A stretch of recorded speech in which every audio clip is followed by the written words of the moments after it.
Shall we start with a big one? It says in the Telegraph today, or they normally say the Telegraph can report, don't they? The Gaza immigration judge, the father is an ex-Guardian journalist who campaigned against Israel online. Judge Hugo Norton-Taylor granted Palestinian family of 6 the right to live in the UK. More expected to follow. Richard Norton-Taylor has demanded that the government unilaterally recognise Palestine, and his son Hugo Centre, that must be the photograph in the Telegraph, caused controversy by giving a Palestinian family the right to live in Britain. It's written by Jacob Friedland.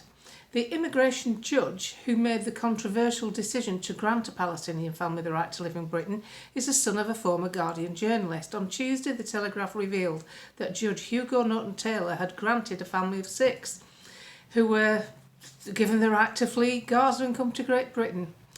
Last March, the 80-year-old journalist, who now writes for the declassified UK website, endorsed a petition on X calling for Haringey Council in North London to stop supporting genocide in Palestine. 2 months later, he urged his followers on X to write to their MPs demanding that the government recognise Palestine without negotiation. In December, he reposted a video of a huge banner covering Parliament Square, led by donkeys, the campaign group, which said, "Yes, it's genocide." Meanwhile, in a video from the BBC Two's Daily Politics show in January 2016, he had argued that Britain should return to the Falkland Islands and Gibraltar. Return to the Falkland Islands and Gibraltar. Doesn't sound like he has much time for Britain, does he? You see, the trouble with stuff like that is they forget that with social media and the internet that a respectable journalist can start digging into things, and it's never what it seems, is it? But I thought it was quite an important story actually, and it's been covered in great detail by the Telegraph. It's had a lot of views as well, which is a good thing. We should be concentrating on this country. That's what our parliamentarians should be doing, and our journalists, because we are really heading for the abyss, but pushing back big time. But we need to focus on what's happening to this country.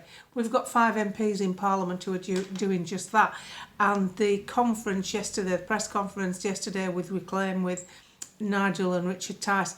To be fair to Richard Tice, you know, it's all right hanging on to the comment, that lot, but he knocked it out the park yesterday with the Ed Miliband agenda. I mean, it was absolutely sensational. It was accurate, it was well researched, he presented it well, and he looked like he had the courage of his convictions. They've put them on notice that they will actually redeem some of the subsidies that we've basically taken the fall for from a windfall tax. They've got it all lined up. And I thought he was brilliant, actually. And to be fair, he has propped that party up during the doldrums when nothing was happening politically, to the tune of about £1.5 million of his own personal funding. So that lot comment, you've got to take the rough with the smooth. That's what I think. The politicians, they're not your friends. They're not going to come around for a meal, and they're not going to live with your daughter. So you don't need to get so personal. And I do think we've got to stop letting things like whether or not reforms about Tommy Robinson overshadow realistic major events that are taking place in this country, like basically being taxed to death. That's what's happening to us. I responded this morning to Julian Jessup, the economist. He's usually very good. Well, he's very good, and he's kind of pro-Brexit, and he writes in the Telegraph. And he was talking about GDP and how Britain was doing better than Europe, which we are, but it doesn't mean we're doing well. We're just doing better than really bad. So rather than getting technical and, you know, flow charts and percentages and drops, I thought, well, I'll just go for the nerve ending. So I just responded with, the reality is that successive governments have played an active part in crippling this country in the attempt to make it an enclave of some self-serving global entity. That doesn't actually see people trying to live their best lives. They see livestock on a tax farm, waiting to be harvested for batshit crazy schemes that could easily be perceived as money laundering, such as war, net zero targets, the HS2 project, and countless other obscene hobby horse initiatives from the Civil Service. I use the phrase hobby horse initiatives because that's an inside term that the political bubble use in Whitehall. A hobby horse is something that the civil servants have gotten behind and want pushing. And sadly, Rachel Reeves from accounts have been the perfect victim. She took a shed load. Oh, right, okay, yes, we'll do that. Hair by Lego. Thank you for that one, Katie Hopkins. And she's also been discovered as our great Chancellor of possibly being fraudulently claiming for stuff. Yet again, the Telegraph can reveal. Let me find it. A quick précis of what the Telegraph have put. Rachel Reeves has been accused of using company expenses to buy handbags, perfume, earrings and wine for colleagues and having a very cavalier attitude regarding the budget before she became an MP. Does that mean that the Halifax was taking the strain for her designer bags? They make you laugh, don't they? It's going to be a tough time and we're all going to have to fasten our belts. Oh, not you, Rachel, you'll not be fastening yours. They make me laugh. No signs of any claims back from Lego for hairstyle. But, and another one that's been hit, I'm really enjoying this. Rory Stewart. You know Rory Stewart. He does this bloody podcast with Matey Boy. What's he called? Alistair, where's my tablets, Campbell. And he's just explaining, hang on. I'm afraid Rory's having a bit of a meltdown because guess what? His missus has some funding from USA Aid and it's got cancelled £1 million worth. Let's listen to the meltdown, shall we? Stopped. Doesn't matter, you have a contract. So, Turquoise Mountain, which my wife Shoshana runs, has a contract, had another $1 million to go, money just stops. Well, I think that's great news. The money's just stopped. Yeah, and so it should be, because most of the US taxpayers didn't sign up to fund your missus flagrantly dancing around as some sort of great do-gooder, because it's a charity, of course. The more I delve into charities, the more sceptical I am. The RNLI, Cancer Research, they're all on big fat salaries. They all have property. Some of them have property portfolios. I'm sure people are giving donations so that they can stash property portfolios. Just check it out. Just research a few charities. As you know, whilst I like a laugh, I do try and keep things calm and rational because there's clickbait from both sides of the fence. Yesterday, somebody shared a quick clip of Nigel at his press conference as he was asked his opinion on what would happen with Ukraine. It's only his opinion. And bearing in mind, it's his opinion based on what's going on around him in the political arena from people like Starmer and the goons at the EU. So he said words to the effect, well, it looks like there's going to be no alternative, or one of the possibilities will be that Ukraine will be invited to join NATO, which has always been the scam they've dangled with Ukraine anyway.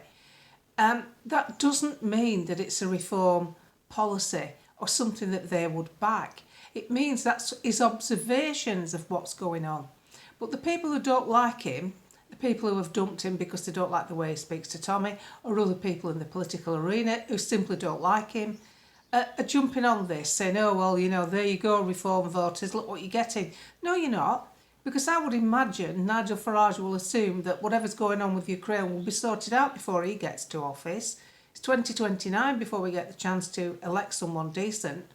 And just for verification, I just put Nigel Farage Ukraine in my searches, and about 15 different articles came up, all from mainly left-leaning publications like Politico, the BBC, Sky News, and they all narrate the same thing, which is music to our ears, which is Nigel's opinion on Ukraine. This was said in November. His opinion on how he sees the problems with Ukraine and the war there have got completely nothing to do with his opinions on how he sees political bodies in the firing line, like Starmer, like the EU executives, what they're intending to do. It's just not the same. So I'll read out what it says in Politico.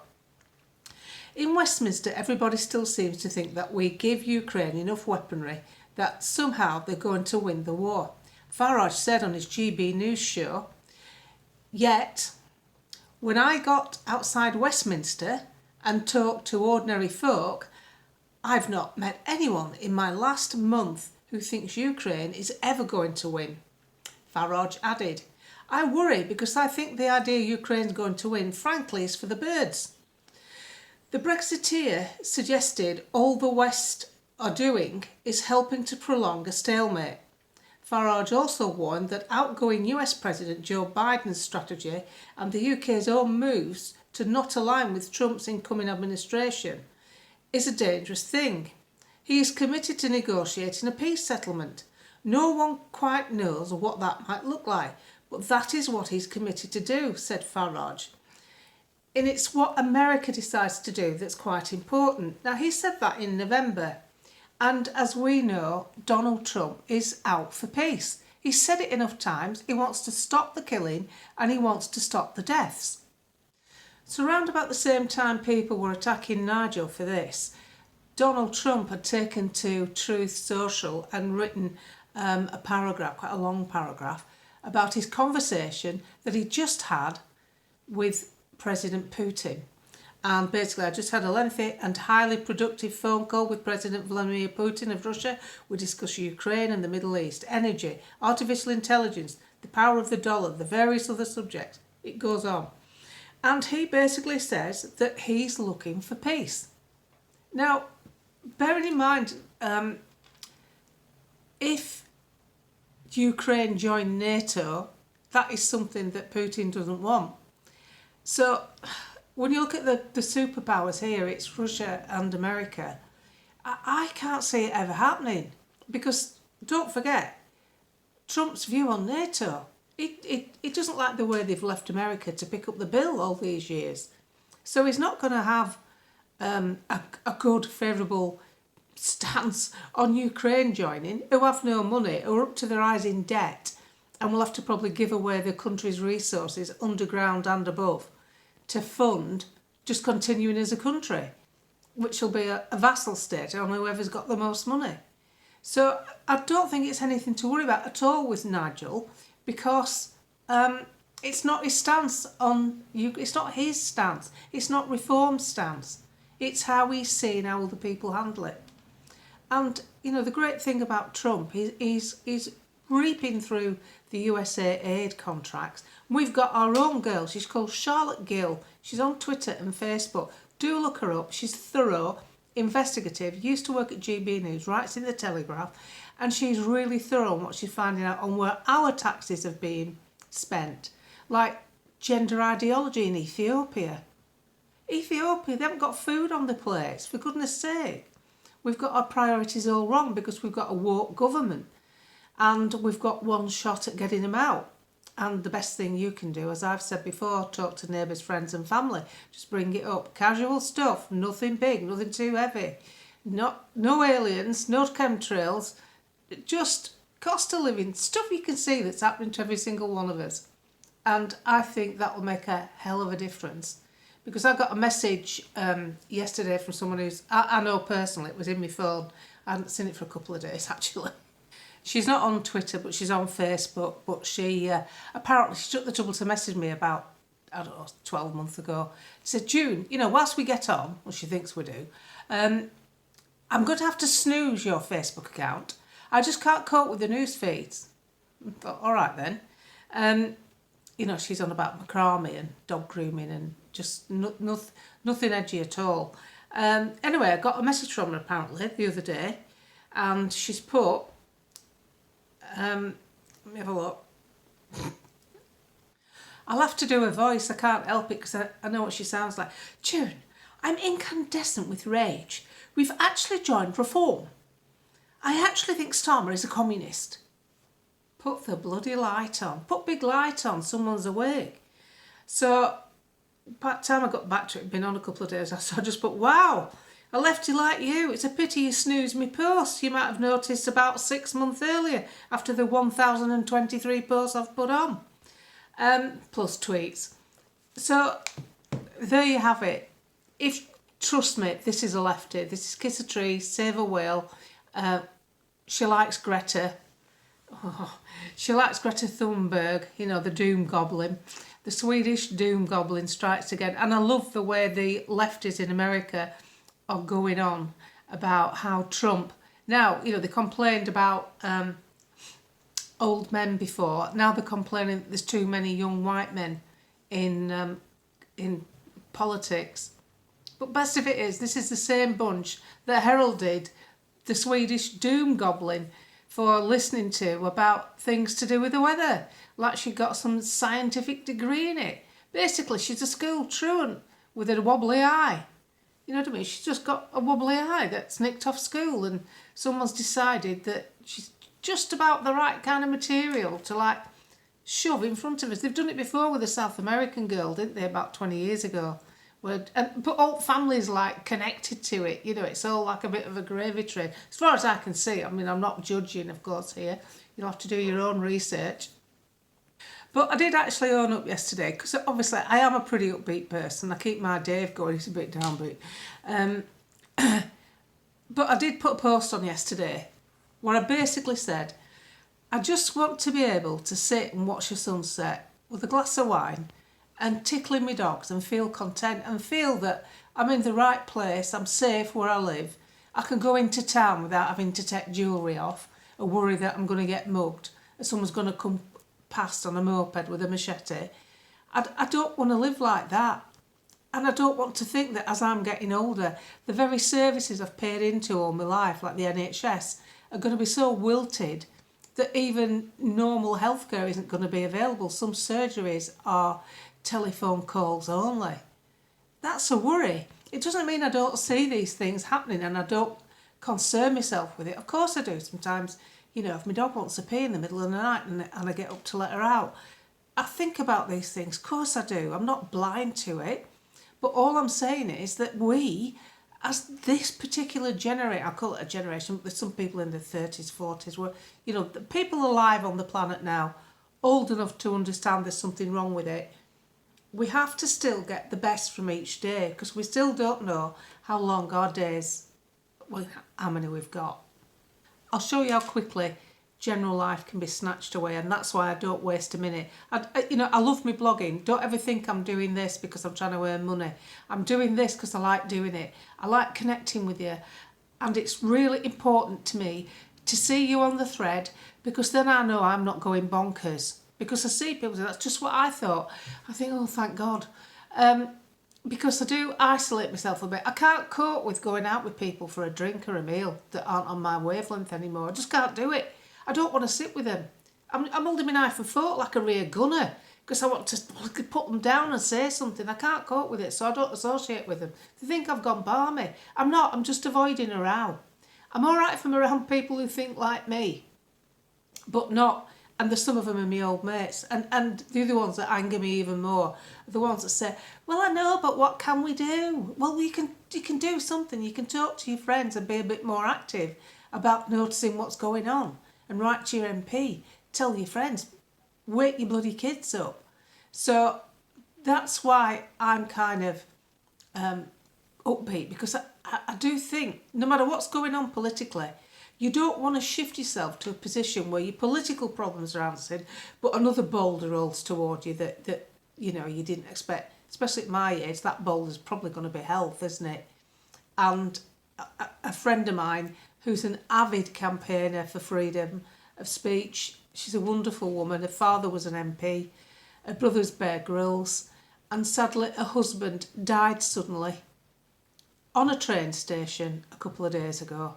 I'd messaged her about something else because I was following a journalist from the Times called Grylls, and I thought, oh, I'll ask Laura if it's, if he's related. So I just said, hi Laura, is this lad related to you? And I got this text back. It shocked me actually, and she said, sorry, I can't be more chatty, but my husband died suddenly last night. And anyway, today she's got a Facebook post on. It's really sad. He's just died suddenly. They were on the way to a trip to see the House of Lords, and she's really bouncy and bubbly and fun and decent, and they loved each other. They got on well. They got nice kids, and he's gone. 60. That's 7 years younger than me.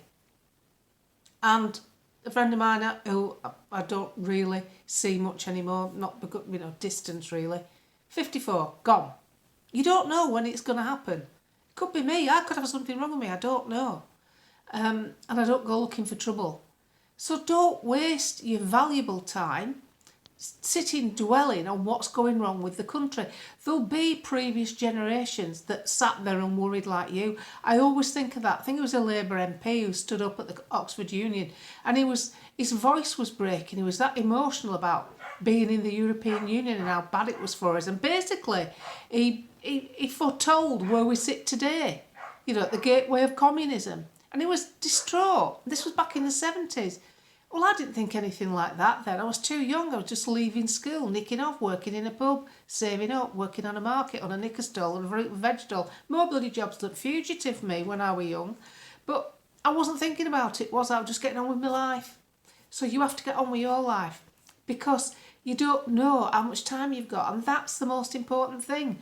Do the fighting, and then remember, there's probably someone in your house that you love, even if it's a dog or a cat. And there's something you've created for yourself that you've nurtured and got to a level in life where you're happy with it. Use it, appreciate it, and don't let these comedians who are in charge of our country drag you down with them. We'll get through this, and we'll end up with a better government at the end of it. Because the thing about Starmer being so very, very bad, he's like a massive big alarm clock.